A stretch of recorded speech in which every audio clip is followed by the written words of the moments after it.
In the smoky heart of Detroit, where factory smokestacks pierced the sky and the hum of machinery was the city's heartbeat, Emma Johnson, grew up as the only child of Richard Johnson, owner of Johnson Textiles. Our factory, a sprawling complex of red brick and steel, was more than a business. It was a legacy built on my father's sweat and vision, weaving fabrics that clothed half the Midwest. In 1970, when I was 10, Dad, with his usual foresight, handpicked 4 boys from our workers' families, bright, disciplined, and hungry for a better life, to be my potential fiancés. He believed one of them could secure my future and carry on the Johnson name. Emma, he'd say, his calloused hands ruffling my hair, a good partner is worth more than gold. Choose with your heart and your head. Those words echoed in my mind a decade later, in the summer of 1980, as I stood by his bedside in our family's colonial-style home, the air thick with the scent of antiseptic and fading hope. Dad's illness had crept up slowly, a shadow cast by years of relentless work. His once broad shoulders were frail, his voice a raspy whisper. The doctors gave him months, maybe less. On that humid July evening, the room was dimmed with the glow of a single lamp, and he gathered the strength to speak. Emma, I've raised those 4 boys like sons. Nathan Brooks, Ryan Miller, Caleb Lynn, and Jake Thomas. They're all fine young men, but only one can stand by your side. Choose your fiancé, sweetheart. Let me rest, knowing you're safe. Cloudy with pain, his eyes held a flicker of the man who'd built an empire from a single loom. I knotted my throat tight, but my mind was a storm. This wasn't just a choice of love, it was a choice of fate. Growing up, I'd been closest to Nathan Brooks. He was charming, with a quick smile and a knack for making everyone feel special. At 16, I'd scrawled his name in my diary, dreaming of a future where we'd run the factory together. Nathan's parents worked the factory floor, and Dad had seen potential in him, offering him books and extra lessons. Caleb and Jake were bolder, always teasing their ambitions sharp as the Detroit skyline. But Ryan Miller was different, quiet, thoughtful, with eyes that seemed to see through the noise. He'd sit alone in the factory library, sketching designs for new machines or reading about textile innovations. I'd catch him helping workers fix looms, his hands steady, his patience endless. Yet I barely noticed him then, too dazzled by Nathan's charm. Detroit in 1980 was a city in flux. The auto industry was faltering, but textiles were holding firm, and Johnson Textiles was a beacon of stability. Dad had modernized the factory, introducing synthetic blends that rivaled European brands. He'd also pushed for equal opportunities, hiring women and minorities when others hesitated, a nod to the era's shifting tides. The women's movement was gaining steam, and I'd heard whispers of carrying half the sky at school rallies. Dad supported it all, telling me, Emma, you're as capable as any man. Run this factory with pride. His belief shaped me, but so did the weight of his expectations. As I sat by his bed, memories flooded back, summers spent learning the looms, winters helping Dad balance the books. The factory wasn't just a source of profit, it was our community's lifeblood, employing hundreds. Choosing a fiancé meant choosing someone to share that burden. Nathan seemed the obvious choice, but something gnawed at me, a flicker of doubt I couldn't name. Ryan's face flashed in my mind, his quiet strength, how he'd once fixed my bicycle without a word. Why did I hesitate? Maybe it was how Dad looked at me, trusting me to choose not just for myself, but for the legacy he'd built. I squeezed his hand, promising to decide soon. As I left his room, the weight of his words settled over me like a heavy bolt of fabric. This choice would define everything. And if stories of legacy and tough choices move you, hit that like button, comment with your thoughts, and subscribe to our channel for more tales of fate and redemption. Like the Johnson factory hummed Detroit, your support keeps these stories alive. The next morning, sunlight streamed through the stained glass windows of our dining room, casting colors across the oak table, where I sat wrestling with my decision. Nathan Brooks had always been my shadow, the boy who'd sneak me extra cookies from the factory cafeteria, his laughter bright as the summer sun. I trusted him, or so I thought. After hours of pacing, I returned to Dad's bedside. I choose Nathan. I said, my voice steady, but my heart uncertain. Dad nodded, a faint smile breaking through his pain. He's a good boy, Emma. Ambitious. He'll do right by you. I wanted to believe him, but a chill settled in my bones like a warning I couldn't heed. Within months, my choice unraveled. My health, once robust, began to falter, fevers, fatigue, and headaches that blurred my vision. Doctors found no cause prescribing rest and pills that did nothing. Meanwhile, my cousin Lily, who'd lived with us since her parents died in a factory fire when we were 12, seemed to bloom. Her pale cheeks turned rosy, her steps light. Lily had always been frail, her grief a quiet shadow, but now she laughed easily, her eyes bright with a confidence I didn't recognize.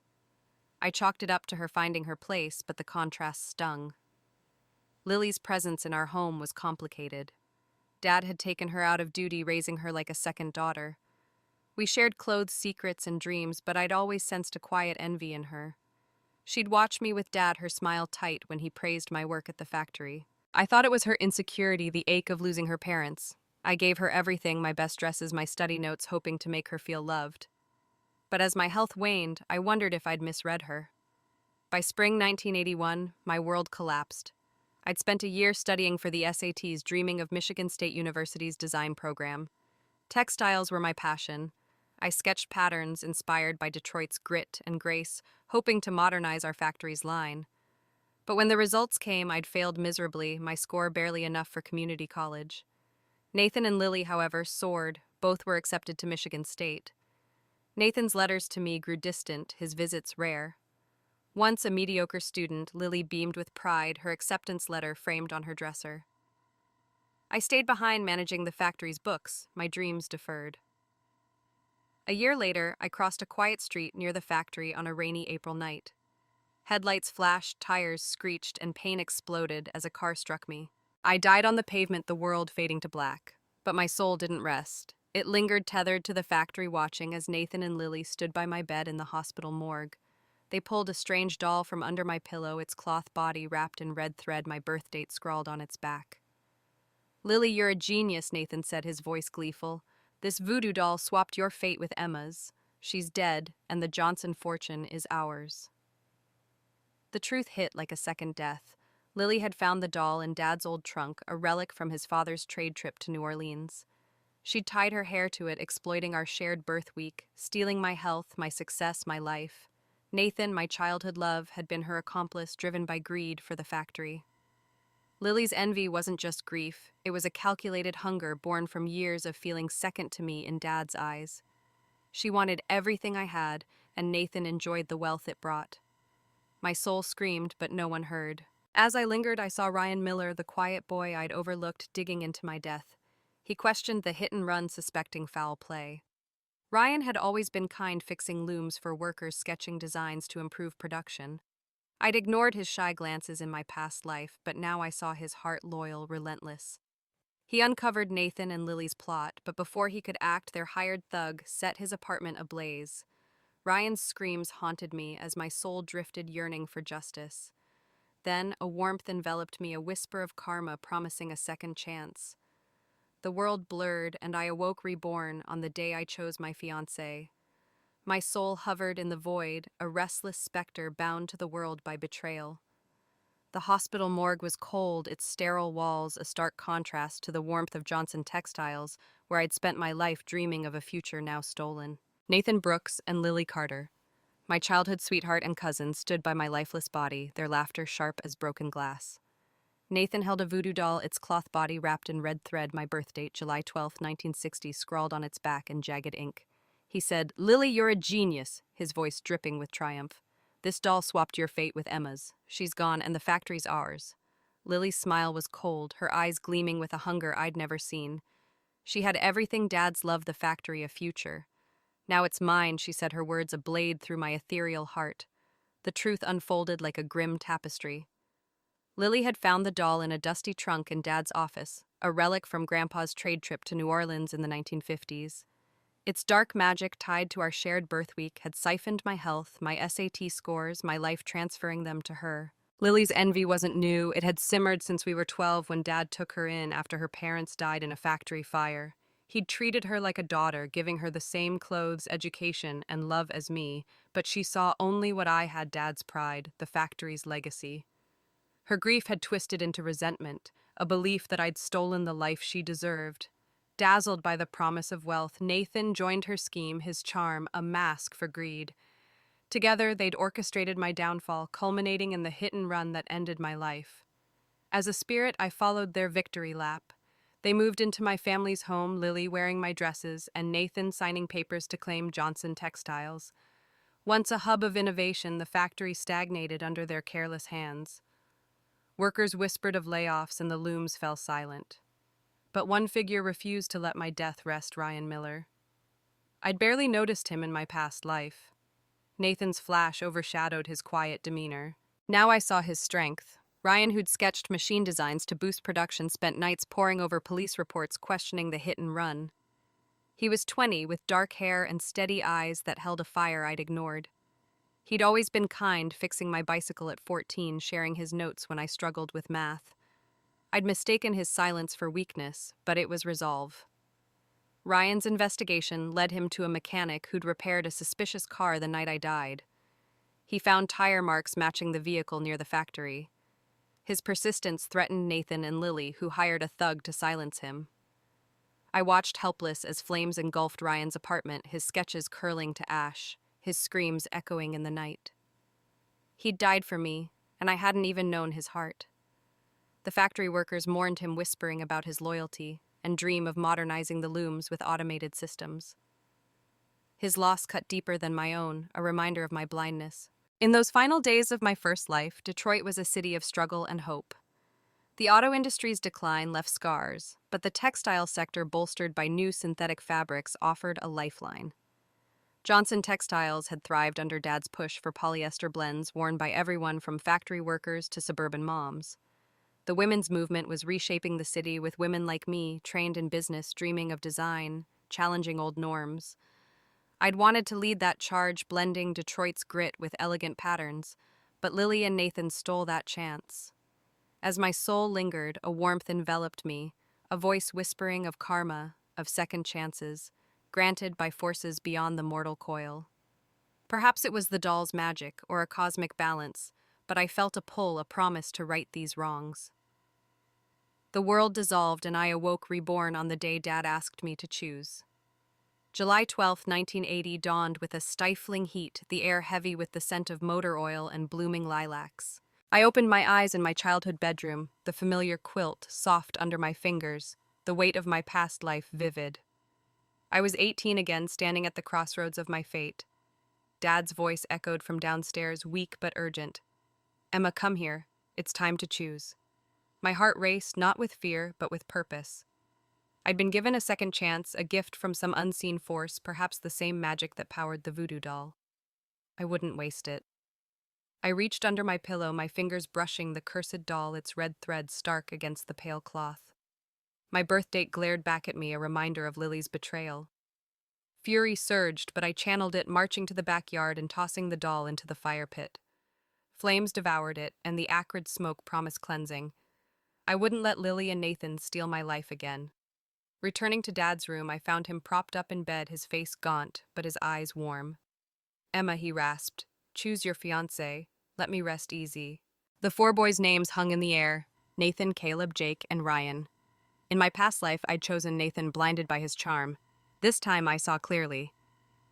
"I choose Ryan Miller," I said, my voice steady. Dad's brow furrowed surprise, etching his features. "Ryan. You've always been glued to Nathan, writing his name in your notebooks." He paused, coughing softly.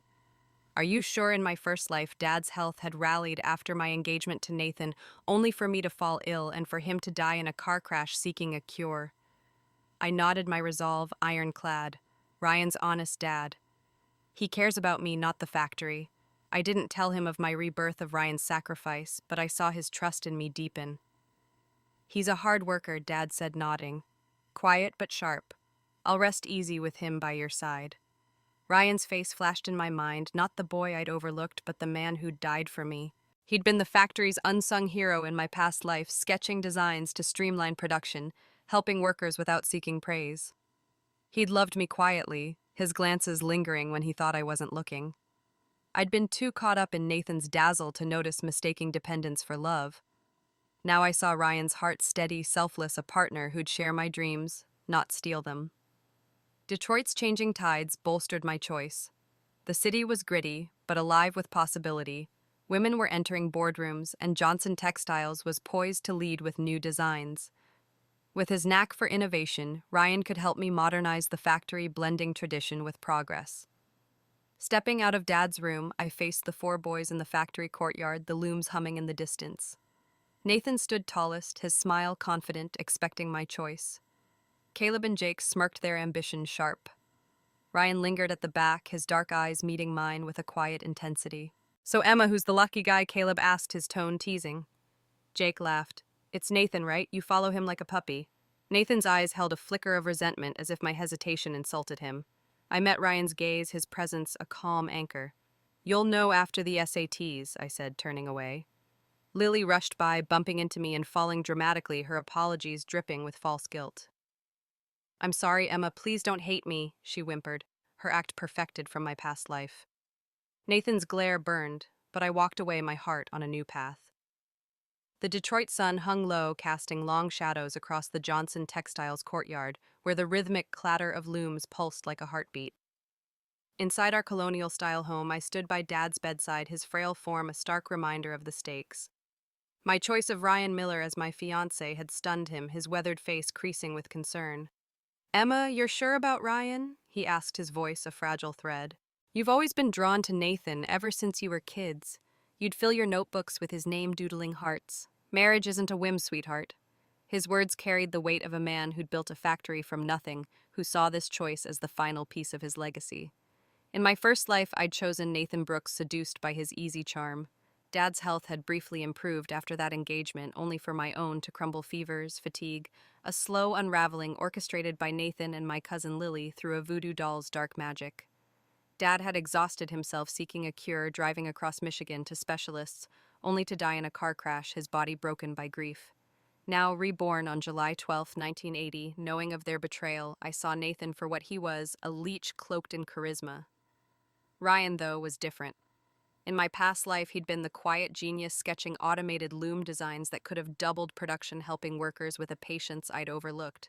He'd died trying to uncover my murder, his loyalty a beacon I'd been too blind to see. "I'm sure, Dad," I said, my voice firm but soft. "Ryan is honest and hardworking. He cares about me, not just the factory. Nathan's ambition is for himself. Ryan's is for something bigger." I didn't speak of my rebirth, of the cosmic force, perhaps karma, perhaps the doll's lingering magic that had returned me to this moment. Dad's eyes softened, searching mine. "Ryan's a good kid," he admitted. "He's got a head for machines, always tinkering in the factory library. But he's quiet, Emma. Can he match your fire?" I smiled, thinking of Ryan's steady gaze, the way he'd fixed my bicycle at 14 without expecting thanks. "He does, Dad. He burns differently. Dad's trust in me was a lifeline, but it came with pain. He'd raised Nathan, Ryan, Caleb, and Jake, like sons, giving them books, lessons, and chances their parents' factory workers scraping by couldn't afford. Detroit in 1980 was a city of grit and reinvention. The auto industry's collapse left families struggling, but Johnson Textiles thrived, weaving polyester blends for a growing middle class. Dad's progressive streak, hiring women, pushing for equal pay, aligned with the era's feminist wave. He'd taught me to run the factory, to dream of designs that married Detroit's industrial edge with elegance. Yet he'd also sheltered Lily, taken her in after her parents' death, treating her as my equal. Her betrayal cut deeper because of his kindness. As I left his room, my resolve hardened. I'd protect Dad's legacy and my future. Ryan wasn't just a safe choice, he was the right one. In my past life, I'd mistaken Nathan's attention for love, but Ryan's quiet acts, sharing notes, sketching patterns with me in the factory's quiet corners, had stirred something real. I stepped into the courtyard where the four boys waited. Nathan stood tall, his smile expectant, assuming my choice. Caleb and Jake lounged against a crate, their smirks sharp. Ryan stood apart, his dark eyes meeting mine with a question. "So Emma, who'd you pick?" Caleb asked, his tone mocking. Jake chuckled. "Gotta be Nathan. She's been trailing him forever."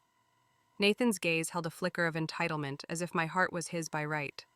I met Ryan's eyes, a silent promise passing between us. "You'll know after the SATs," I said, my voice cool. As I turned, Lily rushed by, bumping into me and stumbling dramatically. "I'm sorry, Emma," she whimpered, her eyes wide with feigned guilt. "Please don't hate me." It was a performance honed in my past life, designed to paint me as cruel and her as innocent. Nathan's glare burned, but I walked away, my heart set on justice. Lily's envy, Nathan's greed, they'd face the consequences of their own making. The factory's hum followed me as I walked through Johnson Textiles, the looms weaving threads of memory and vengeance. That night, under the cover of a moonless sky, I crept into my bedroom, senses sharp from my reborn knowledge. A rustling sound stopped me cold. Peering through the door's crack, I saw Lily kneeling by my bed, her hands slipping a voodoo doll identical to the one that had stolen my life under my pillow. Its red thread glinted, my birth date scrawled on its back. Her face lit by a flashlight was a mask of determination, no trace of the frail cousin I'd once pitied. She straightened my sheets, her movements calculated, then slipped out, thinking her secret safe. Lily's betrayal was rooted deep. When Dad took her in at 12 after her parents died in a factory fire, I'd seen her as a sister. We shared dresses and laughed over homework, but her eyes always lingered on Dad's praise for me and the factory I'd inherit.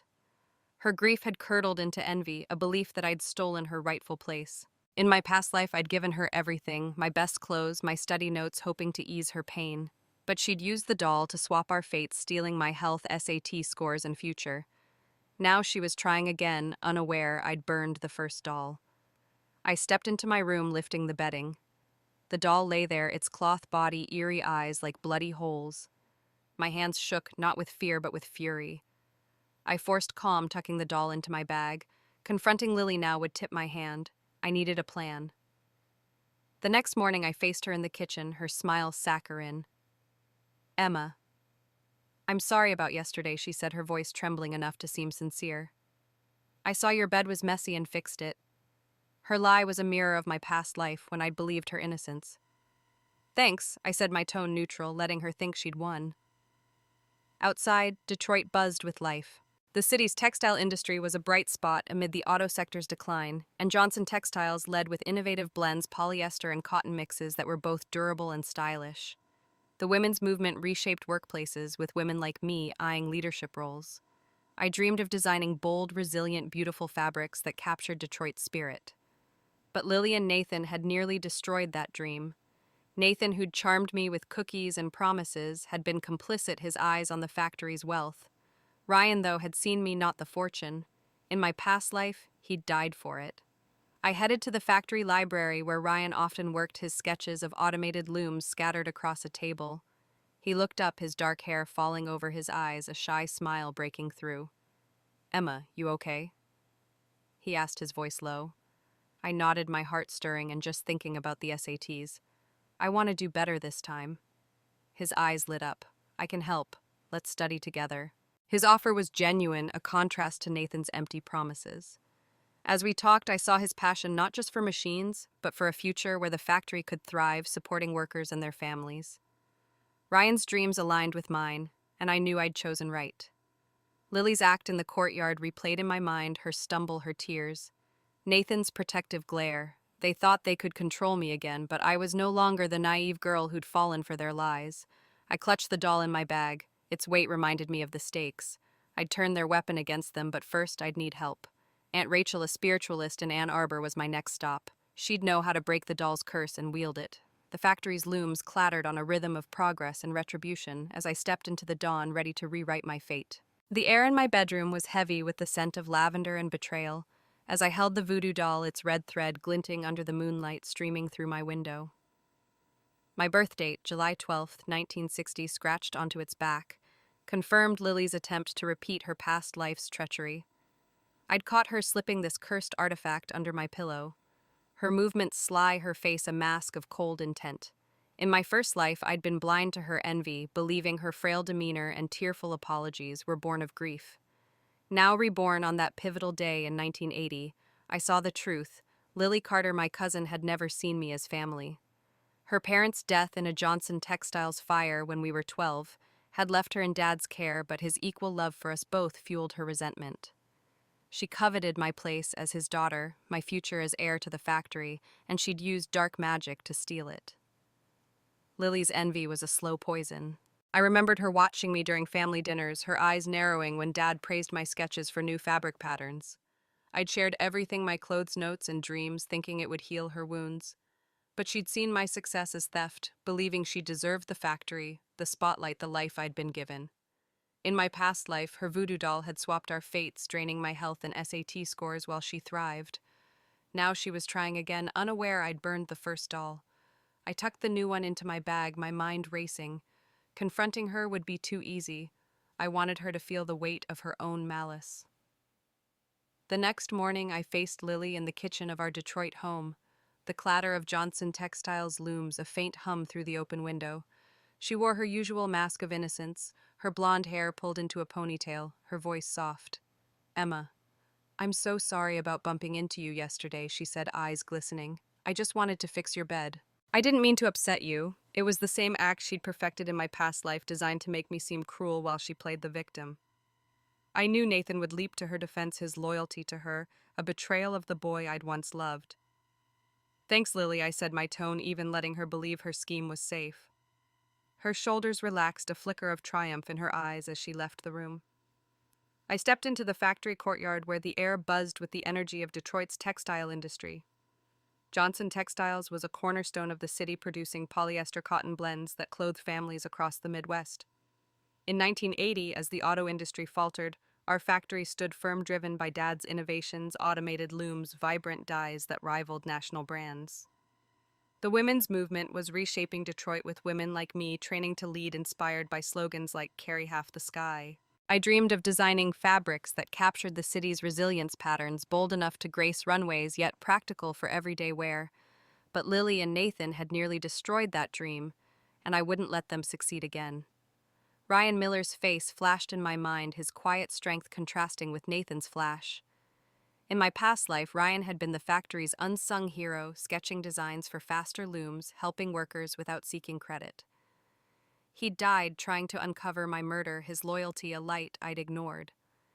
Now I'd chosen him as my fiancé, not just for his heart, but for his vision, a partner who'd help modernize the factory.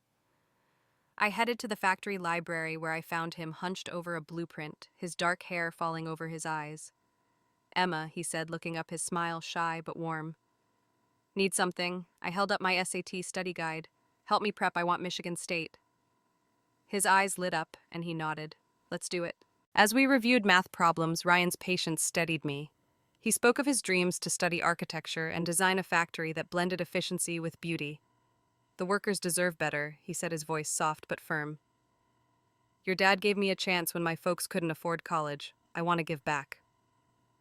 His words echoed my own hopes, and I felt a spark not just of gratitude, but of something more profound. I was no longer the girl who'd chased Nathan's charm. I was Emma Johnson, reborn to reclaim my fate, and I'd start by turning Lily's weapon against her. The voodoo doll weighed heavily in my bag as I boarded a bus to Ann Arbor, the Detroit skyline fading behind me. Aunt Rachel, a spiritualist known across Michigan for her wisdom, was my only hope to counter Lily's dark magic. Her small house, tucked in a quiet neighborhood, smelled of sage and old books. The moment I stepped inside, her eyes sharp despite her age fixed on me. "Emma, something's clinging to you," she said, her voice urgent. She gestured to a wooden altar adorned with charms. "Please show me." I pulled out the doll, its red threads stark against the pale cloth, my birth date, a grim signature. Rachel's face darkened. "This is no trinket." She led me to her ritual room, where candles flickered, casting shadows on the walls. "Your grandfather brought this back from New Orleans," she said, her hands tracing the doll's seams. "It's a fate-swapping charm. Tie it with someone's hair, share a birth week, and their lives switch, health, luck, everything." I told her everything: my past life, Lily's betrayal, Nathan's greed, my death in a hit-and-run, Ryan's sacrifice. Rachel's eyes reddened, but she listened, her calloused hands steady. "Lily was always jealous," she said. "Even as a girl, she'd watch you with Richard, wanting his pride for herself. She found this doll in his trunk, didn't she?" I nodded, the pieces clicking. Lily's envy had driven her to steal my life, and Nathan had joined for the factory's wealth. Rachel tore a charm paper from her altar, pressing it to my chest. A piercing wail erupted from the doll, which flew from my bag, writhing on the floor. Rachel slammed a bronze bell down, and a golden sigil etched itself around the doll, trapping it. It shrieked, then stilled lifeless. "It's contained," she said, her voice grave, "but it's dangerous. The swap, once complete, is permanent. If Lily had succeeded, you'd live her pain forever." I took a breath, my plan forming. What if I used an animal's hair instead? Rachel paused, then nodded. "If it's alive, the swap works, but they'd take on the animal's traits, behavior, instincts, even appearance over time." A smile crept across my face. Good. Back home, I slipped into the backyard under dawn's gray light. A pheasant bought for a factory event strutted in its pen. I plucked a feather, its iridescent sheen catching the light. Heart-pounding, I crept into Lily's room, her soft snores filling the silence. I carved a shallow groove under her pillow and placed the doll, tying the pheasant feather to its thread. The act felt like reclaiming my power, a silent vow to end her schemes. I left without a sound, the factory's hum calling me back to my purpose. Detroit's streets buzzed with change. Johnson Textiles was testing new synthetic dyes colors that popped like the city's graffiti art. The factory employed hundreds many women inspired by the era's push for equality. I dreamed of leading it, creating designs that blended Detroit's industrial grit with modern flair. Ryan's sketches for automated looms could make it happen, cutting costs while preserving jobs. Sitting at my desk with SAT books open, I felt the weight of my rebirth, a cosmic gift to right wrongs. Lily thought she'd outsmarted me, but the pheasant's fate would be hers. For now, I'd focus on the SAT's Michigan State and a future where Ryan and I would build something lasting. The faint clatter of Johnson Textiles looms drifted through my bedroom window as I sat at my desk, SAT study guides spread before me like a battlefield. The voodoo doll, now hidden under Lily's pillow with a pheasant feather tied to its red thread, was my first strike in a war to reclaim my life.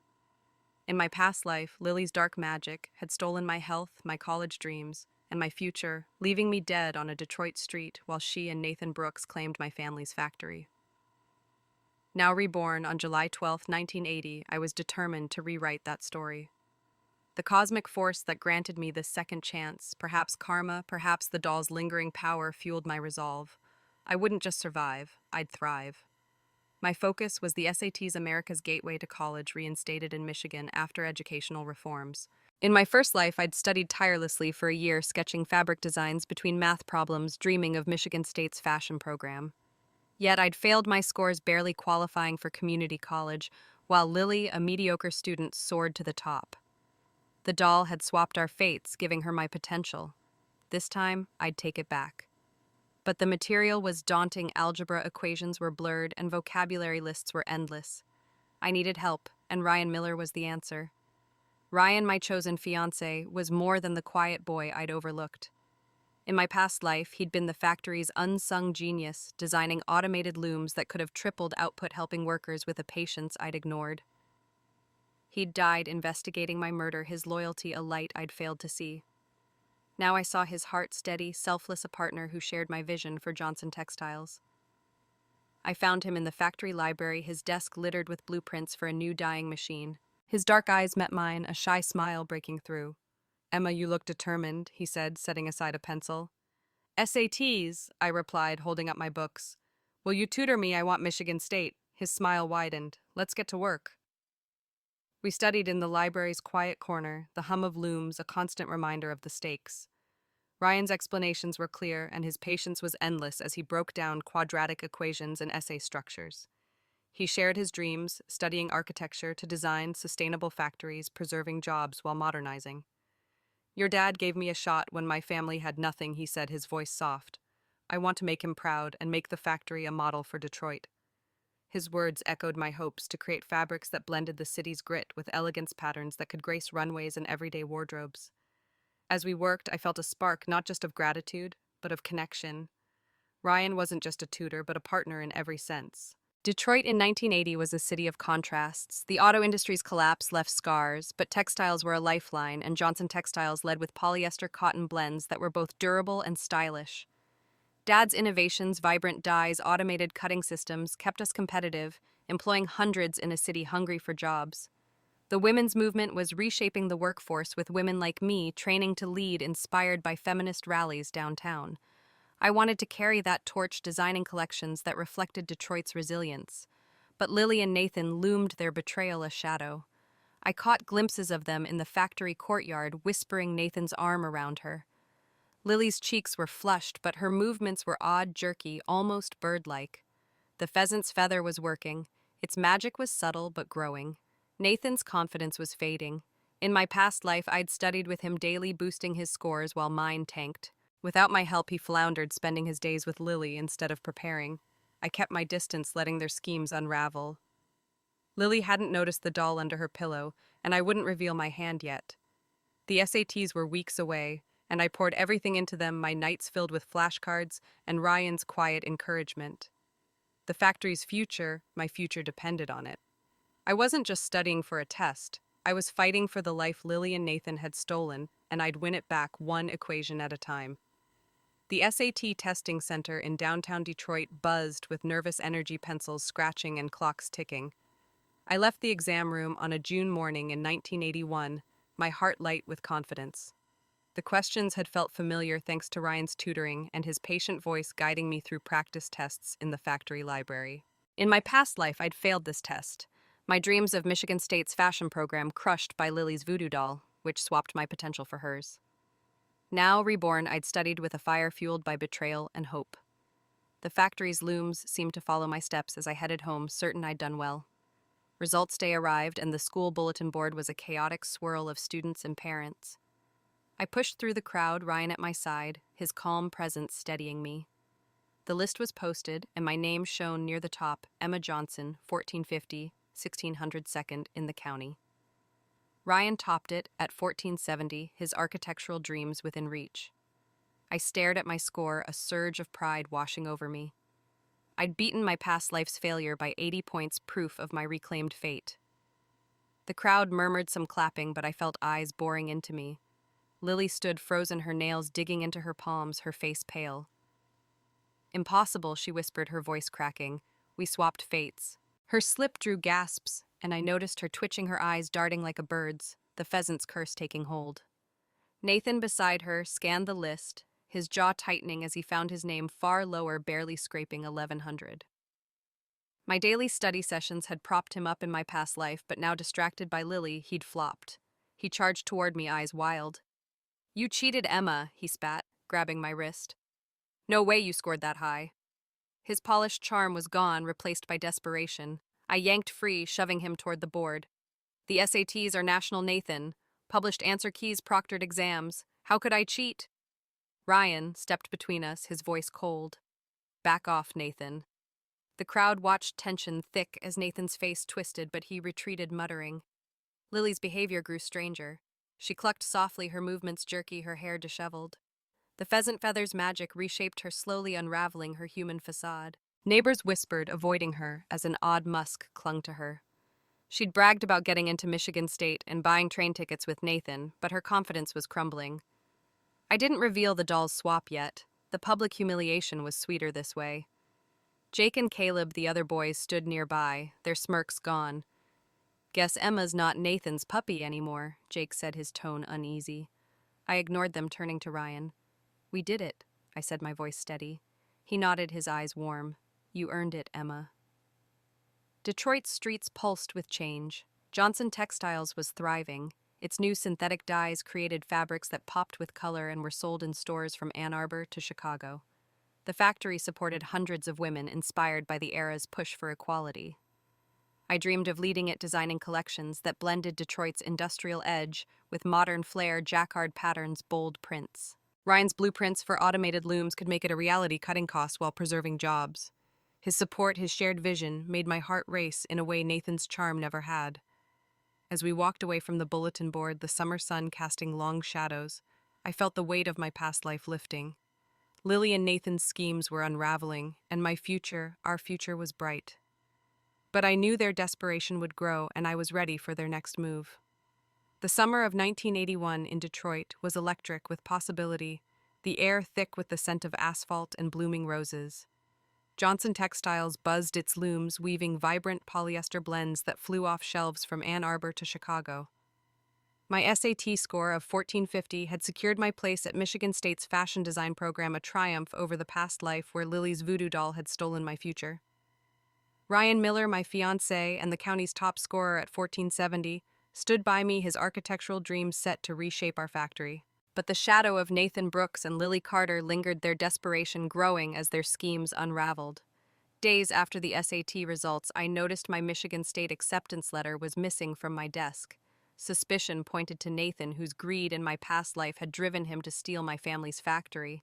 I marched to his house, a modest brick bungalow near the factory where he and Lily were packing bags, their faces smug.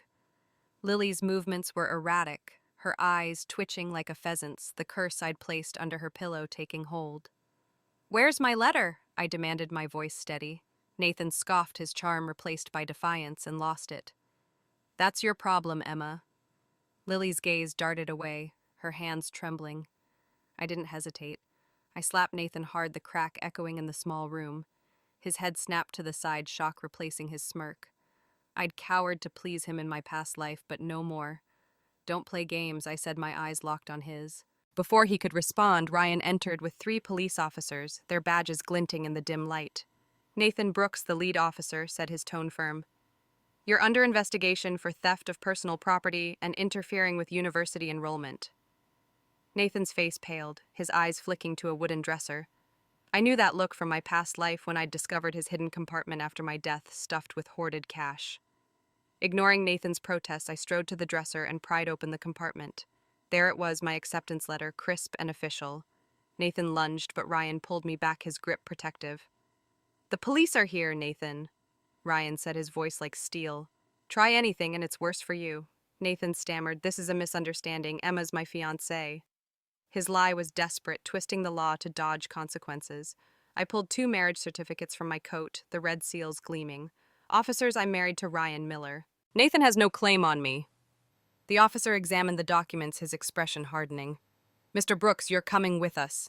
Huddled in a corner, Lily let out a strangled cluck, her pheasant-like behavior undeniable. As Nathan was cuffed, she lunged, biting his hand in a frenzy.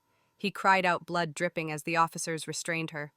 "We planned it together," Nathan shouted, his voice breaking. Lily's eyes were wild, her speech incoherent, the curse consuming her. The room was chaos, Nathan's rage, Lily's breakdown, the officer's stern commands. I stood calm, the letter in my hand symbolizing my reclaimed fate.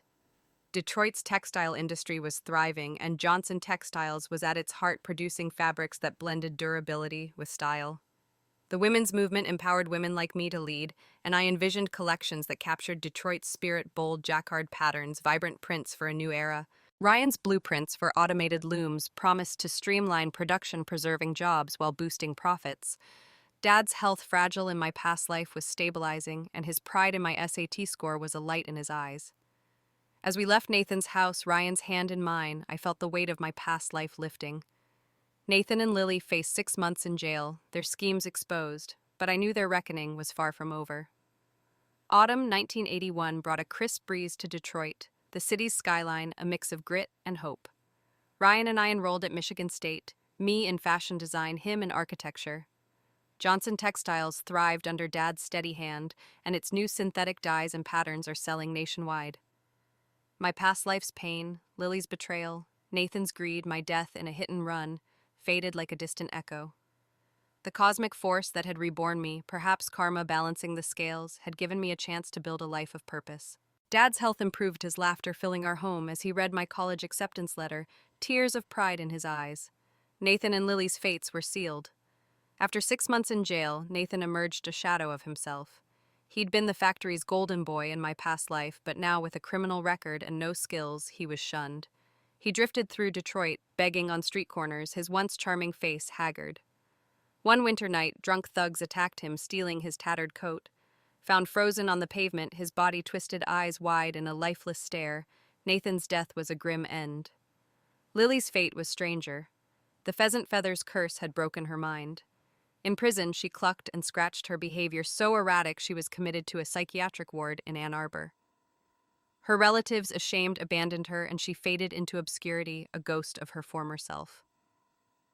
At Michigan State, Ryan and I flourished. My fashion designs blended Detroit's industrial edge with modern elegance, jacquard coats, bold prints that caught the eye of local boutiques. Ryan's architectural studies focused on sustainable factories. His sketches for a modernized Johnson Textiles plant were breathtaking. We spent weekends exploring Lansing, sharing coffee and dreams.